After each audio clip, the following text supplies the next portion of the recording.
Hey Defenders, welcome back to our channel. So last week I was talking about Anydesk and the hack that happened with regard to Anydesk and their cloud environment, right? So what happened after this particular attack is most of the people who have been using remote desktop tools like Anydesk and Teamviewer have stopped using it temporarily for some time, right? And that is only because they are scared if it will pave way for an attacker to gain access to their network from external, correct? So what I am going to do is I am going to help you understand about a alternative for TeamViewer and Anydesk. And the best part is this alternative is a default utility that is shipped with Windows 10 and 11. How beautiful is that? I personally think it is a hidden gem because some organizations don't really allow remote desktop utilities to be installed because it's more of a remote administration tool, right? And in case an administrator wants, they can spy over someone by carefully looking at what they're doing by remotely connecting, isn't it? So what I am going to do is I am going to introduce you to a very interesting tool which is shipped to default with Windows 10 and 11, and this tool is called the QuickAssist tool. Let me show the tool to you. What I'm doing is I'm going to start clicking QuickAssist, right? So here you can actually see the tool. I click on the tool. Once I click the tool, this is how the tool looks like, right?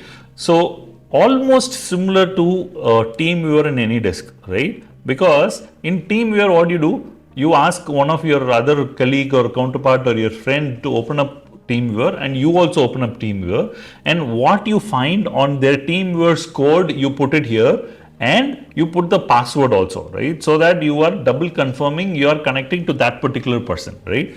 So here this QuickAssist also gives a very similar option. Here what do you see? You see something called the get help someone.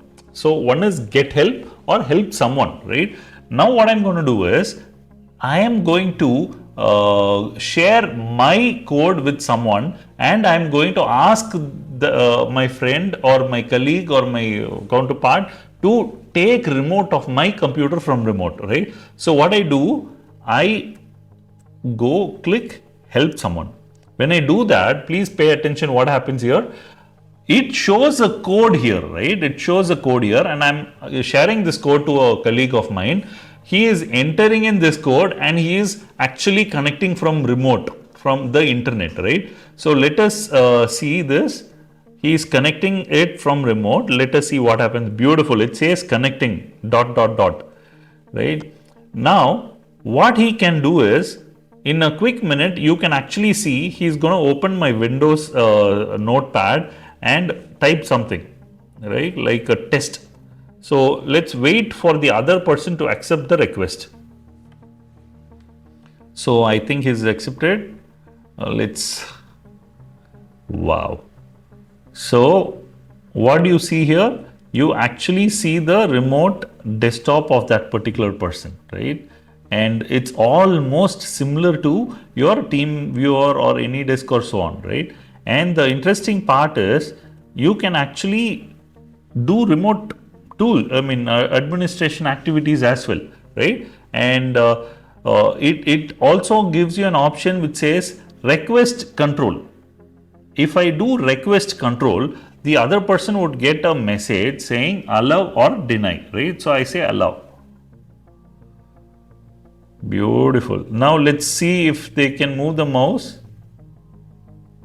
Yeah, excellent. So it is a complete remote administration tool as similar to your Windows default remote desktop. But in remote desktop, what do? You put an IP address, then username and a password as a service. This is not like that. This is almost similar in the lines of TeamViewer and Anydesk. So the reason why I brought this particular topic up to you is at this point in time, after this Anydesk attack that happened starting November of last year, November 2023, and it's been going till today, a lot of people still have a confusion that it is the company called Anydesk who got compromised. Some say that it's the application called Anydesk itself got compromised, so that any attacker can gain access by injecting a malicious payload. It is not at all like that, right?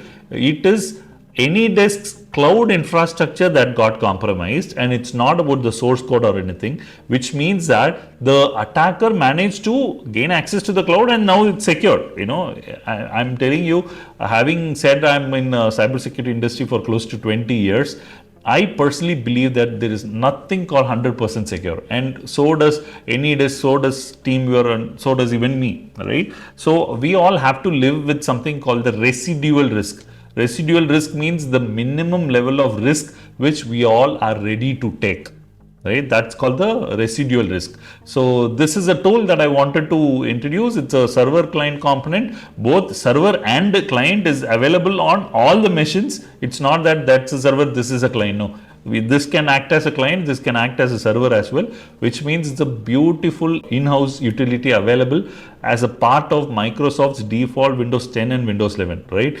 In case you think this information is good use to you, or if you think someone in your organization constantly looking for Anydesk and TeamViewer kind of an application, please do share this information with them. They'll definitely love this. And if you think this is of real good use to you, and if you think you can share this to people, consider sharing and subscribe. Thank you. Thanks for watching. Don't forget to subscribe for more tech insights on cybersecurity.